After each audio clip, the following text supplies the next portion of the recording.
so it wasn't but maybe a few months after we had moved down to the Bradenton, Sarasota area. And Beau decided he was going to come down and check out, where we were living. The whole situation was his first time in the area, to my knowledge. And I had never golfed here. So I'm looking online, obviously now living here for 5+ years. I've got a little more experience, right? A little more knowledge of the area, but I go searching online, and Sarasota is a big golf town, right? So a lot of the tee times on a Saturday morning are very expensive, especially if it's, snowbird season.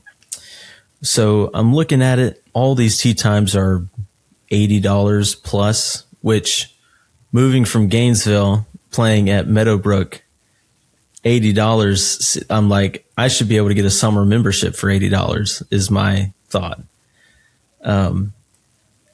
But I find one, and it is a $25 tee time at like 7:15 in the morning. And I say, that's perfect. Book it for the two of us. We show up and we walk into the clubhouse, right? Take off my hat. That's what I was taught. You take off the hat when you walk into the pro shop. And there's some benches by the restroom when you first walk in, and you have to walk past that and make a left to get to the pro shop. And I walk in, and there's this old gentleman, and he's just sitting on the bench, just asleep. And so I wasn't sure if he was like waiting on the rest of his group to get there. I don't know if he was working there. I still to this day, I have no idea. So I walk past him like, that's a little odd. Finally get into the pro shop. I look around. It's totally silent in there, which is odd at, 7:00 on a Saturday at a pro shop. And so I'm looking around, and I finally get up to the counter, and there's a gentleman sitting kind of in the back corner behind the counter with his arms crossed, hat down, also just snoozing. And I'm thinking to myself, is there some sort of gas leak in here? Like what's going on? People are passed out left and right. This is a golf, this is a country club at 7 a.m. on a Saturday. It should be popping. So, I kind of do the throat clear, try to get him to wake up. That gets him up. And this is, it's summertime, so it's not in season, but still on a Saturday morning, you should have some awareness, especially if you work at a pro shop. And so he gets up, he helps us out. Yep, that'll be $25, whatever. The whole interaction was kind of odd. And then it's just the classic, hey, just so you guys know, we had to go through and treat all of our greens and fairways. I was like, treat, I know a lot of places will sand the greens or like aerate right in the summer, the off season. That makes sense. But I was a little confused about what he said, treat. So I said, how did you treat it? Is it like fertilizer, or what are we talking about here? And he goes, yeah, we've got a lot of temp greens out there. We had a swarm of nematodes come through, and they've obliterated our greens and fairways. And I don't know if any of our listeners grew up watching SpongeBob or not, but the first thing that went into my head was, these are the same nematodes that ate SpongeBob's house, his pineapple, right? Obviously. I did not know that they were a real thing in real life, and I still don't know if he's telling the truth or not. But that came to my mind, and I thought, this bandito, this band of nematodes is just coming into town, just eating up all the greens and fairways. And I don't think it was true. We got out there. It was probably the worst course I've ever played in my life. And I played it once or twice since then, foolishly. And it was the same conditions. So I don't know if he was trying to fool us or if they have a, reoccurring nematode issue, but every time I've played there, and I won't say the name of the place or the course because I don't want to besmirch them necessarily, but it was poor conditions, even a year after I went that time. And I thought it was honestly kind of hilarious that he tried to blame it on the nematodes. But yeah, you were there with me, Beau. It was just me and you. I don't know your take on the situation. It was one of the oddest experiences and interactions I've ever had. It was beautiful. You walk in, like you said, you see the elderly gentleman lying on the bench.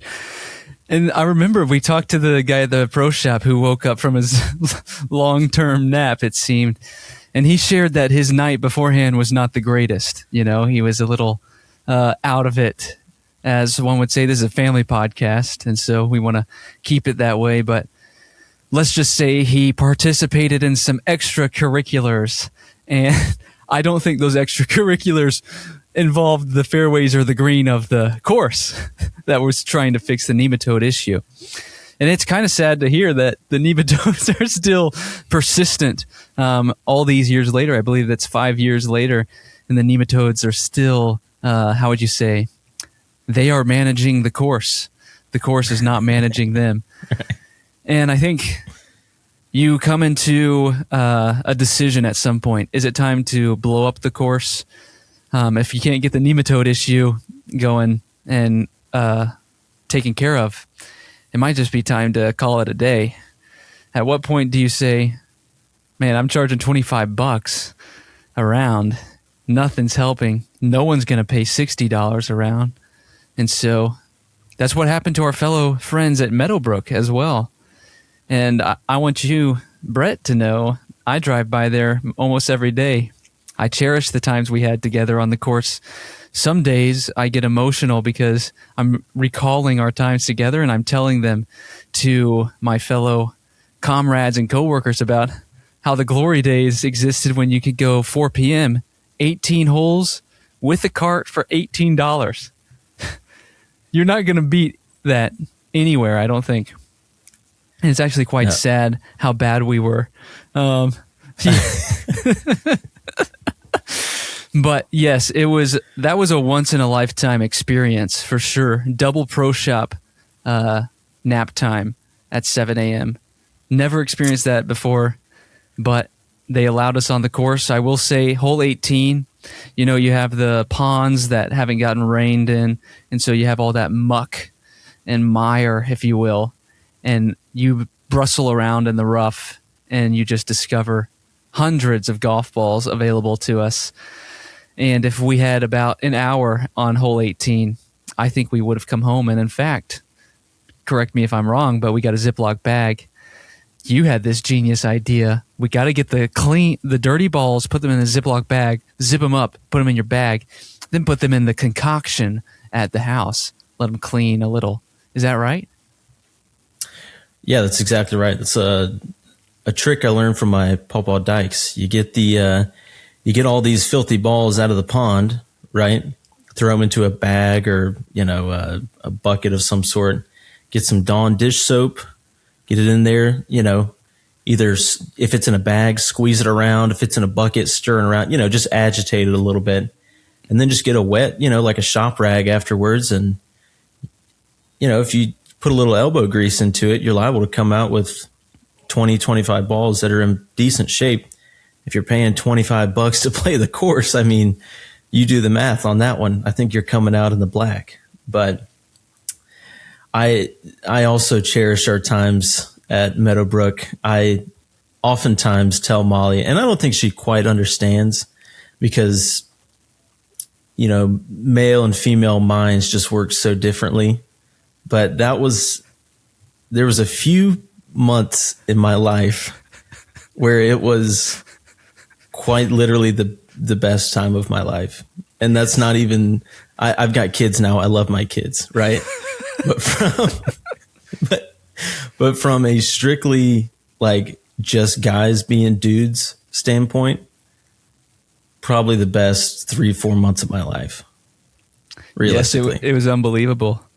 I remember you had just finished your capstone project, and at that point, it was between that and your wedding and then starting your new work. I mean, we just went absolutely ham at the Meadowbrook location, and I think I shared this a couple weeks ago, is you go Meadowbrook, then hit up Asian Walk and Grill. And on your way to Asian Walk and Grill, you got to get your 32-ounce icy from the Circle K. And then you go home, eat your Asian Walk and Grill, and then eat some Nestle Toll House cookies right after that. And so if you looked at our size, physical size, at that point in time, I believe we were larger than we are currently.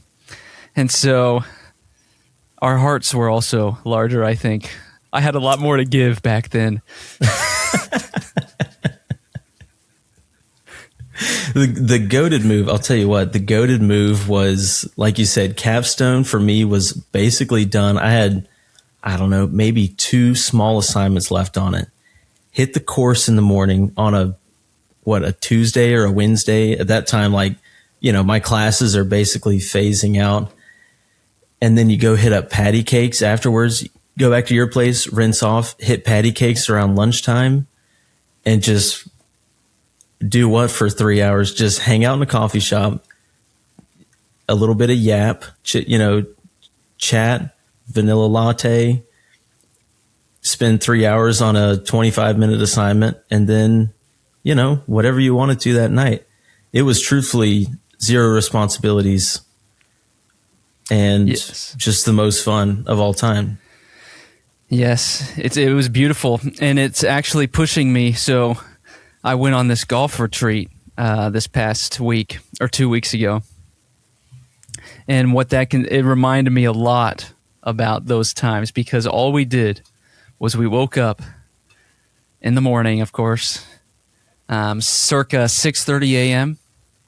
I'd do a little stretching, then we go to breakfast. It's all you can eat buffet. Then our tea dangerous. time. Yeah. So I'm pounding eggs and sausage and pancakes and all kinds of things. Cranberry juice is essential in times like these. You got to keep those kidneys flushed. That's right. Then our tea time's 8:30 a.m. So we get a quick 18 in, and by quick I mean every round takes about 4.5 to 5.5 hours. Oh, gosh. That's just the way, because there's so many people out there on the course. So they give you 15 minutes per hole rather than the standard 13, I believe. Right.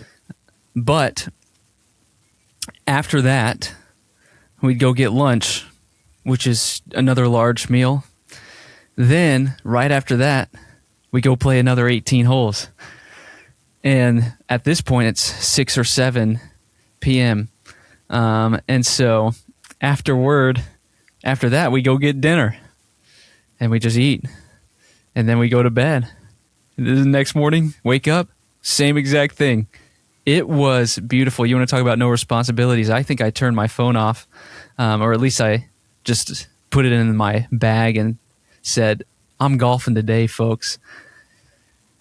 And it just reminded me, but that was also a beautiful thing, Myrtle Beach. And there's a quick, on our last day, me and this guy, his name's Kenny Hunt. You're familiar with him. If you're a listener and you're familiar with Kenny and Jennifer, shout out. They're incredible and hilarious, and together they are incredibly hilarious. But I'm driving the cart. Kenny, we don't know where his ball is. He's pointing to the ball. We're driving on the sidewalk, and all we hear is, and I'm looking down. I'm like, what in the world? I'm not pressing the brakes. I'm just going gas. It felt like we ran into something. Well, all you see is a turtle sliding about 40 yards in front of you. So I ran into a turtle, and the turtle just slid. I mean, that box, the shell of that turtle, I don't know what it's composed of, but it might be the... I need Dieterle on here. He's a rock guy. What are the types of rocks? Igneous rock? That's a rock made with lava, I believe. You're right. Yep. It's whatever the hardest type of rock is. I think that's what the turtle is made out of. Maybe Dwayne. But we get out there. I'm like, so sorry, turtle. What am I going to do about that? Kenny hits his ball, turtle comes back on the sidewalk. He has his neck looking out there. He's like, left, right. All right, path's all clear. I can cross now. But I can say with confidence I've never run into a turtle in a golf cart. But that was a first, and it was quite the moment, and I won't soon forget it either. Oh man, we had a turtle. I went golfing with the boys, with Jacob, Todd, and Andy. This is probably 3 weeks ago. And there was this nasty, a soft-shelled turtle, man. They are just nasty creatures. There was one actually, like you were talking about, on the cart path. There's a pond about 40 yards away, and he's running the 40-yard dash for a turtle, which is about 20 minutes. So, we're probably 100 yards away. I spot this thing, and I'm driving like, Andy, I'm going to hit this. Like, I don't know why, just somewhere deep in my heart, I had this hatred for soft-shelled turtles. Probably because we used to just shoot them growing up because they eat all your bluegill in a pond. But I was going to hit him, and he was like, I don't know. His heart is very similar to that turtle's shell. It's just very tender, very soft. And he begged and pleaded for me to not run over the turtle. And so I begrudgingly swerved out of the way and spared its life. And Andy That's actually very generous. I know. Look, I spared him. I would not typically do that. And then about a hole later, I was picking up something in front of the cart, and Andy was going to pull it forward. He drives over my foot with the cart, goes over my big toe, over the other four toes, and he hears me cry, yell out, "Ouch, you're on my foot." So he stomps on the brakes, and the tire is on top of my foot, on top of my pinky toe. I'm like, "Bro, you're on my foot. You got to get off my foot." So what does he do? He could just keep driving, another 6 inches forward, and he'd be off my foot. No, heaven forbid. Throws it in reverse, backs it over the other four toes again. Like, bro, what are you doing? I think that was for the turtle. I think that was payback for me even considering hitting the turtle. But yeah, that was, when you're out on the course, you never know what you're going to get into. You don't. Well, are you in a boot now? Any broken limbs or bones, phalanges? No, my feet are actually very strong. I did kick Callan's doorway the other day on accident. I was trying to kick a toy into her room to clean up before people were coming over. It's typically what I do is just throw stuff in the closet and then shut the door so they don't see it. But I was trying to kick a toy into her closet, and I missed, and my middle toe hit the corner of her door frame. And so now the toenail is black and purple, and it's about to come off. So I'm going to have a meat toe here in a little bit. But other than that, my feet are in great shape. That's fantastic. The good news is your other foot is able to be entered into modeling contests still. So that's right. You always have that in the back burner if needed. Well, what's something exciting that's happened in the past couple of weeks for you? Well, we've been going through, on Thursday nights, our Bible study has been going through Ephesians. So there's some fun verses in Ephesians. Wives, submit to your husbands. That's always a blast. And our group is split. Guys meet 1 week on Thursday. Girls meet the other week on Thursday. So you come across a verse like that with a group of dudes. I mean, it's hilarious. It's great. But no, in reality, it's been really good to go through. Andy and Karina led kind of probably the first 80% of it, but they're getting pretty close to having their second child. So me and Molly have taken over, kind of hosting and leading. So I'm not quite sure what we'll get into after Ephesians, but we just did the last chapter of Ephesians this past week. Talked about the armor of God, classic. So yeah, that's kind of been the constant from week to week that we've been doing. I'm trying to think what else. I think we went to Disney since our last trip. And it was really the first trip to Disney that it's started to get hot. Like, I want to say it was 3-4 weeks ago that we went, and it was a scorcher. Luckily, we had the lightning lanes, but some people just really don't know how to take the heat. You know, they've got like these stands set up. They're selling water. Of course, it's like $8 for a bottle of water. I see this lady come up, and Molly's, buying a water. I'm standing with the kids off to the side on the stroller. She walks up to this stand, kind of sneaks around the side and grabs a handful of ice. I mean, she sticks her hand, I feel like that's not that it's the most sanitary ice in the world, but she just sticks her hands in it. You don't know where her hands have been. And as she's walking away, she's wearing a tank top.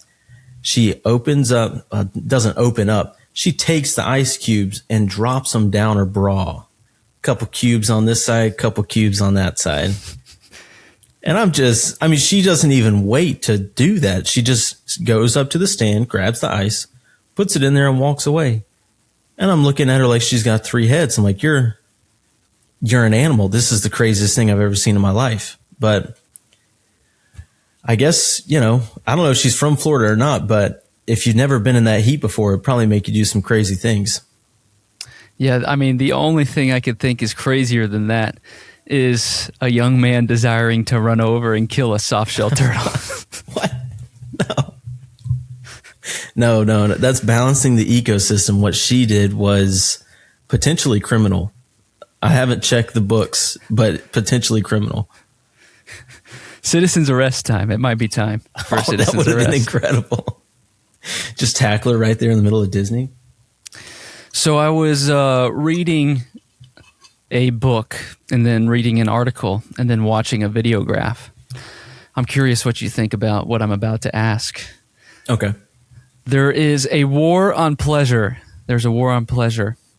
And this guy's argument was, we live in an optimization culture. And so we have a tendency to optimize ourselves. We want to be in the right diet. We want to do everything in our lives so that we can be better humans for ourselves. So I want to look good. I want to feel good. I want to do good. I want to excel. And what it's happening is you're ending up saying no to a lot of community things for the sake of optimizing yourself. Here's a real world example. Brett, I'd love to hang out tonight. I can't hang out until 9 p.m., but would love to 9 to 11 p.m. Man, I've been going through some stuff I would love to talk to you about this. Does this work with you? Brett would say in an optimized world, man, I really want to be there for you, but I got to get my 8 hours of sleep. And so I can't do that because my recovery won't be as good tomorrow. And if my recovery is not good tomorrow, then I won't be able to function as well as I could be. And so I can't do that. Now, I'm not saying that is terrible.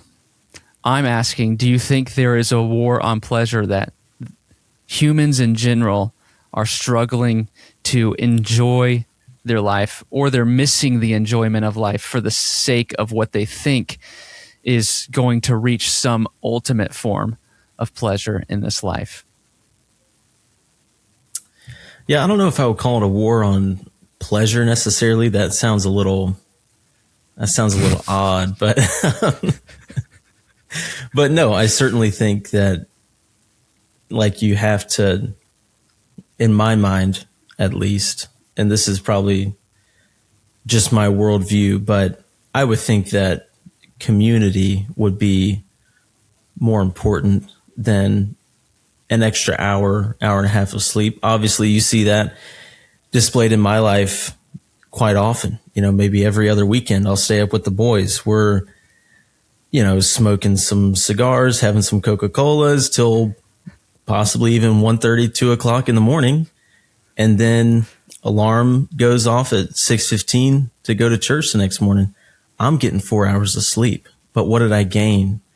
I gained quality time with the boys, right?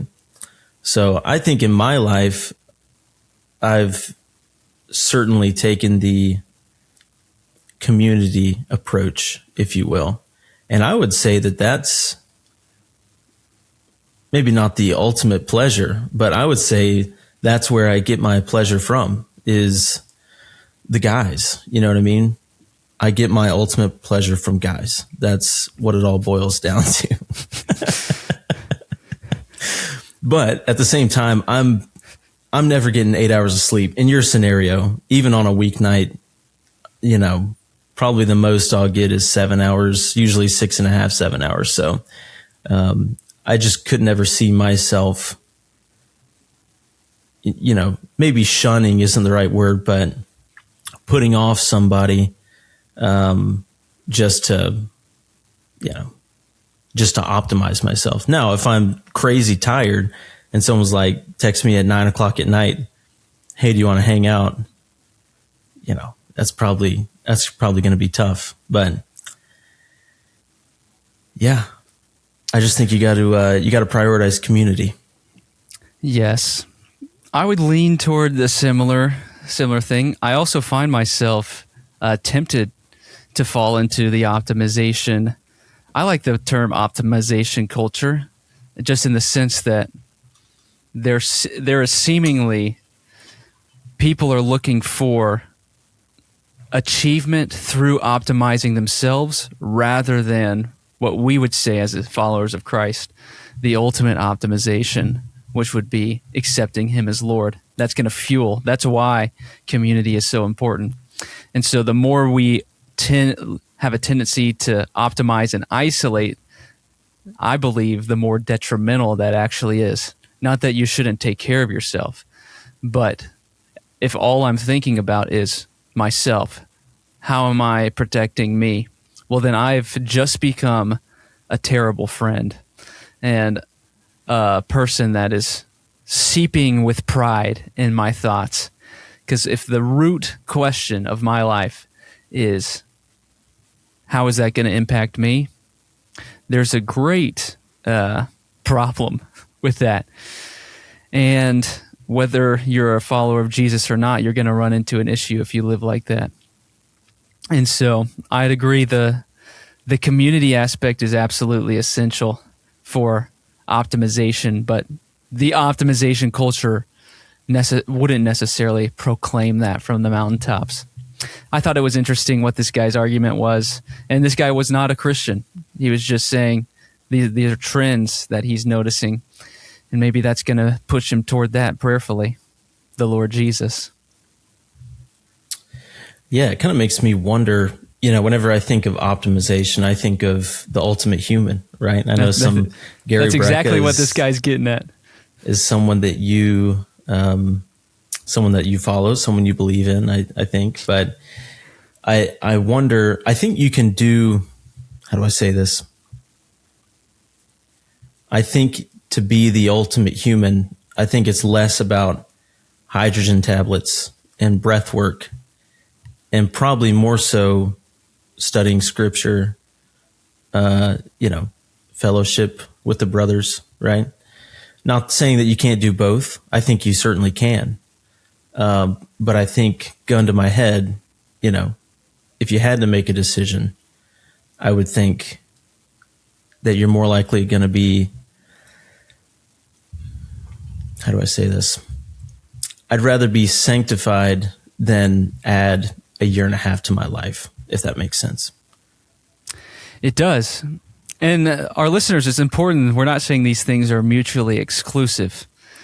We're saying, but I do believe, like you said, is if our main goal is breath work, we're going to miss out on a lot. I'm not saying our main goal is actually breath work, but Gary Brecka, for instance, I think he proclaims Christ. But if his idea of being an ultimate human has nothing to do with the Lord Jesus, then unfortunately for him, he will not be the ultimate human. And I think that's, we just have to define it. I was going to say something else, but it's lost me in my brain of thoughts. And so I'm going to yield. I'm going to yield my time. Yeah. Speaking of yielding, we were at the Southern Baptist Convention this past week in Orlando. I actually got to see your bride, my sister, and your two children, and that was lovely. But there was a lot of yielding and amending and motioning in the convention. I think it's based off of Robert's Rules of Order. Have you heard of Robert's Rules of Order? I'm familiar with Robert and his rules. I know what they are, but they're very in-depth, and I don't know the specific details of a lot of them. Yeah, so we hired a Matters of Importance guy for our team of messengers. We sent 12, and that was Evan Haynes. Evan Haynes was in charge of Matters of Importance, and he did great. He knew exactly what was happening. He knew all the Robert's Rules of Order. It was crazy how knowledgeable he was. So it was quite helpful. But there's something to celebrate here, my friends, is within the Southern Baptist Convention, if you attend a Southern Baptist church, which I believe Brett does, Lakewood Ranch Baptist Church, would you say? That's it. I would say that's it. Yeah. All right, good. And so they're giving to the cooperative program. Westside's giving to the cooperative program. And what that means, basically, CP for short, is when you give to CP, you give to missionaries that are making an impact. You're giving to organizations. So Pastor today was talking, and he was just sharing, I believe 800 churches were planted in North America. I believe over 200,000 people came to know the Lord Jesus as their Savior. And so that's not possible without giving, our giving and obedience. And so it was encouraging to hear. But we got to hear that in the convention. And so that's something worth celebrating, I thought. Yeah, no, that's incredible. I also heard at the convention that there were some different amendments regarding women pastors and things like that. Al Mohler bringing up some serious points. I know you mentioned that my wife and my two children attended. I know Stetson he came back. He was really pretty fired up and excited that they had passed the amendment saying no women in pastoral roles. Obviously, Stetson has a very, how do I say this? He has a very strict and conservative view of 1 Timothy 2. So not surprising at all.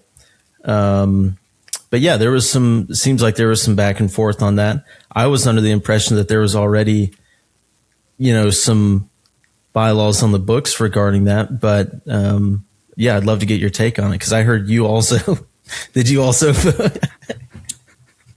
you also voted no on women? Is that right?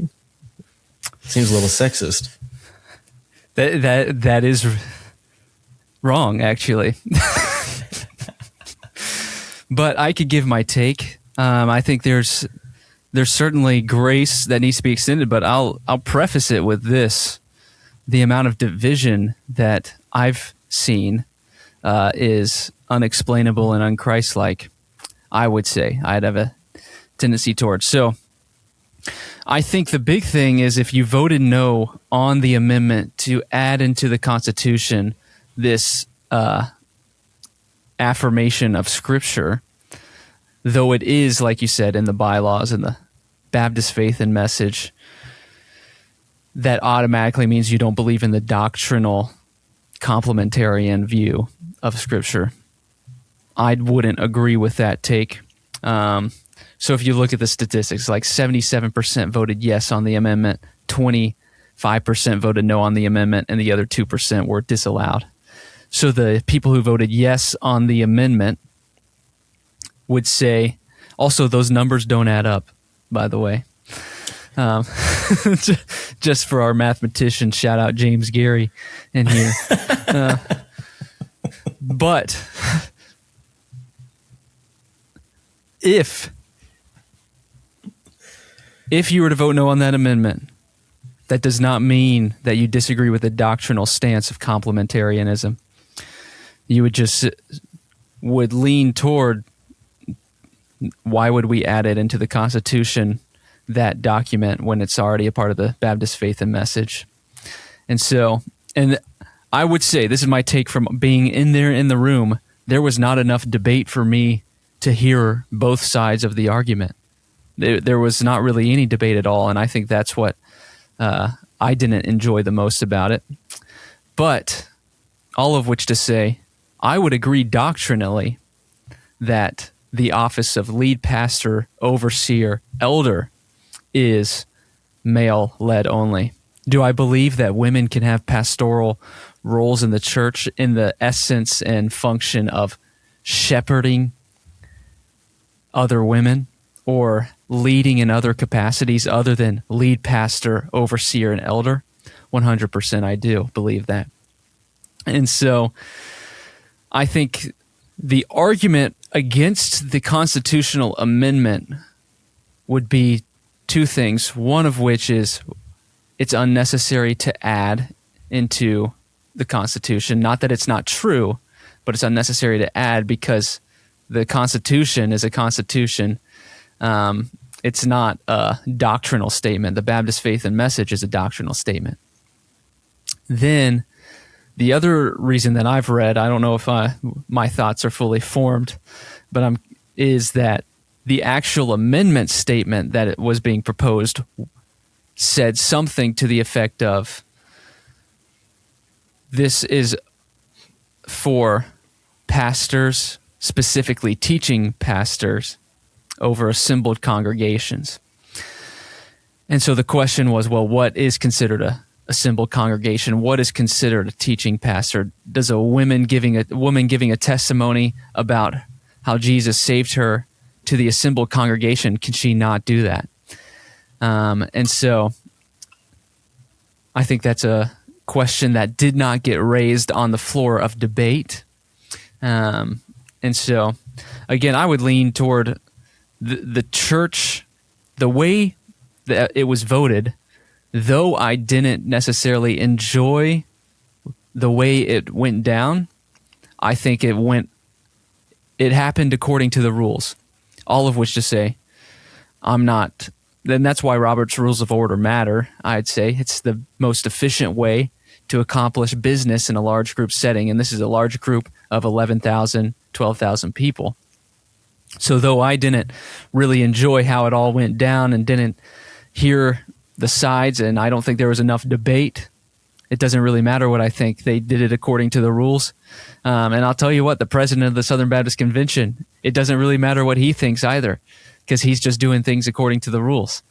And I think at the same time that can be a point of contention in my mind, it's also something beautiful about the convention that you have 47,000 churches voluntarily being a part of this. And so every person in that room gets a voice. And there's actually a funny thing is they voted down the creation of multiple task forces because over the past decade or so, there have been creating task forces, and the task forces end up being a waste of time. Mostly.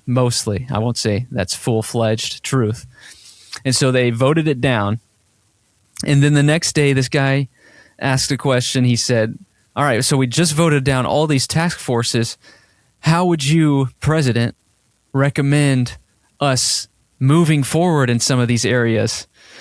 And the president, this is true, he just looked at him and said, well, I'd recommend not voting it down next time.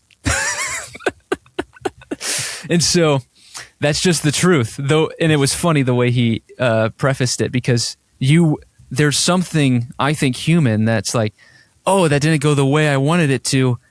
What is an alternative way to do it? I think that's just human nature. But at the end of the day, that's how the rule book, we did it according to the rules. So we have to say, all right, that's how it, or at least myself, I have to say that's exactly how the rules did it. The majority of people wanted this to go through. Whether I liked the way it happened or not, it doesn't matter. And so that's a little bit of insight into it. So my take is I doctrinally agree with complementarianism. I did not necessarily see the need to add it into the Constitution, and I didn't really get a sense of explanation for the addition to the Constitution in the room. Gotcha. I don't know if that's helpful or not. No, I think it's helpful. I think it's tough whenever there's not a whole lot of back and forth. But like you said, it's kind of when there's that many people, everyone can't debate the side before voting on it. So, but yeah, no, it's, was there any just out there wild propositions? Because anybody in the room can stand up and propose something. As long as they have a second, then you have to at least discuss it, right? Yes, there were two ones that I remember. Number one, I wasn't in the room. I was actually a media member of the Southern Baptist Convention. I had a press tag or a media tag on. Oh, let's go! It was quite legendary. So we filmed our church podcast there at the convention, and I filmed a couple other videos. And I need to stop harping on what I did, but this was actually exciting. This is one of the cool things that I've done pertaining to my work. I photographed Shane and Shane during their set. And so that was actually a cool opportunity, one that I wouldn't say I've gotten or get to do very often. Anyway, back to the two. This one that I wasn't there for, apparently this guy motioned to add an observance of Charlie Kirk and what he did for the Christian faith. And one of the guys, you have an opportunity to speak to that as whoever's up there. And this is what I heard. I'm just going off of hearsay. So I think it doesn't count in the court of law. But the gentleman who spoke against that basically said, I know Charlie Kirk more than anybody in this room, and we're not going to do that. And so that was funny. I think the funniest one to me was a young man, actually elderly man, motioned, and this was his motion, not for word, but something to the effect of, I'd like to propose that we only do 8 minutes of worship maximum. We limit preaching to 40 minutes total, and we focus more on business. And so I'm sitting there. I'm like, that's kind of wild to say. So just to be clear, you don't want to worship through song, and you don't want to hear as much preaching of the word, but you would like to do more motions and resolutions and business. I thought that was interesting. And it did get a second. It did. But that's primarily because there's no motion that doesn't get a second in a group of 12,000. Right. So is he saying, like, at the SBC, he wants to limit the worship and preaching? Yes. He doesn't mean like every Southern Baptist church every Sunday would be limited to that and like have a business meeting every Sunday. That's not what he's saying. No. And I think that's one of the beautiful things about Southern Baptist is every church that's a part of that convention is voluntarily a part of it. And so that's the other argument for the constitutional thing is, well, we can adopt the Baptist faith and message, but whenever you put something into a constitution, I'm not a lawyer, so I'm going to stop talking about it. But going back to this guy's example, we want to limit X amount of time. Well, we're an autonomous church that are voluntarily cooperating with Southern Baptist Convention, but at any point in time, we can jump out of that. Right. And so you don't want to, you just start to turn autonomy into Marxism to some extent whenever you start doing that. Dang. Well, I've never been to the convention. It sounds like a lot of business. I can't imagine someone wanting more business, but I really don't. Other than that, I don't really know what else goes on there. But maybe I'll have to go one year. I'll have to. I guess I have to be invited by my church to go. So I'm going to have to start. Or working you can up go in as the a ranks. guest. Yeah. Oh, can you go as a guest? Yes. Can I go as a guest and make a motion? Is that allowed? No, you have to be a messenger. Oh man, I was gonna say that communication directors should get 300% raises year after year. Yes. I bet I get a lot of seconds on that one. Second. Well, yeah. There's probably only 3 communications and creative directors in that room. So second, third, fourth, second, third, fourth. Here's an actual motion that I really want. I need to talk to Pastor before I propose doing this. But I want to create a motion, and I was very tempted to do so in the moment because I think it would get passed. I'm motion to create a team, not a task force, but a team of people, and it could be a team of 2 if needed, that comes up with a plan every single Southern Baptist convention. It happens one time per convention. But in the middle of the business session, at a random point in time, though it's not random, it's a window, but that window can be any time, for 1 minute, lights all go out, disco lights come on, 20,000 person dance party for 60 seconds, then right back into business. I think that is something that the convention needs, and I only say that as someone who's been there one time, but if you vote that down, I'd love to have a sit-down chat with you and understand why you care so much and can't have fun in your life, you know? Maybe you've fallen into the optimization culture, and we need to get you out of that through a little boogie. We can boogie around for a minute as a convention, the world's largest dance party, business dance party. That would be thrilling, and I think it would pass. That's just all I have to say. And if you steal that, if anybody's stealing that, or if you go as a messenger next year, would you just name it the Martin Amendment or something? You seem convinced that would pass. I mean, this is the Southern Baptist Convention. You might as well be saying, hey, can we have 3 or 4, specialty cocktails in the lobby at next year's convention? I mean, it's about the same thing as having a dance party with the Baptists. So, well, I subscribe to this. Maybe I'll propose the cocktails and you propose the dance party. We'll see which one does better. We know what they need before they know what they need. And I think that's the Lord's grace on our lives to give us that prophetic word in this moment. It's true. Honestly, me and you should probably just be president and vice president of the SBC. That's realistically what needs to happen. Another cool thing is the new president of the SBC, Willie Rice, preached at Westside just a year ago or so. And the guy who gave his nomination speech, Adrian Taylor, pastors a church in Gainesville and preached at Westside just a couple of years ago. And so it's fun to see those familiar faces. And they did great, I thought. Is he from Clearwater? Is that right? Willie Rice, Calvary Church in Clearwater. Nice. Let's go. But it was a good time. Again, I think it's the business side of it. It's just like a business meeting. It's nothing special, but it is cool to hear the reports of how God is working. You send out 63 international missionaries, 2 of which were members at Westside.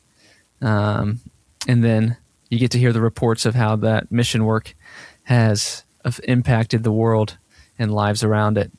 And that's because, Brett, every time you give, a percentage of that goes to that mission work. So that's nothing short of celebration. Let's go. I'm stoked about it. Speaking of international affairs, do you think we're ever going to get this thing wrapped up with Iran or what?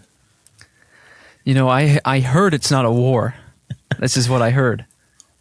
So call Not it anymore. yes. So I think yes. I think yes. It will get wrapped up at some point eventually. Now the Lord may have come back by then, but will it be wrapped up at some point? 1,000%.